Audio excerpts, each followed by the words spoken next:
মাত্র 5 মিনিটে বেঙ্গলি স্টাইলে কিন্তু কাতলা মাছের কালিয়া বানিয়ে নিতে পারো। তার জন্য এখানে আমি কাতলা মাছ নিয়েছি, সেটাকে নুন আর হলুদ দিয়ে ভালো করে ম্যারিনেট করে নেব।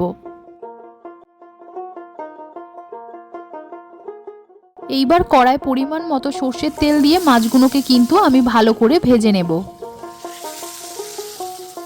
মাছ ভাজা হয়ে গেলে সেই তেলের মধ্যেই আমি গোটা গরম মশলা ফোড়ন দিলাম, দিয়ে দিলাম পেঁয়াজ কুচি, দিয়ে ভালো করে নেড়ে চেড়ে নেওয়ার পর দিয়ে দিলাম টমেটো কুচি।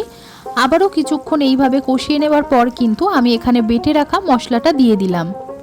এইবার একে একে দিয়ে দিলাম স্বাদ মতো নুন, হলুদ গুঁড়ো, লঙ্কা গুঁড়ো, দিয়ে দিলাম জিরে গুঁড়ো, তার সাথে ধনে গুঁড়ো, স্বাদ মতো চিনি দিয়ে দিলাম, তার সাথে দিলাম Kashmiri red chilli powder. Minute 5 কষিয়ে নেবার পর কিন্তু জল দিয়ে দেব।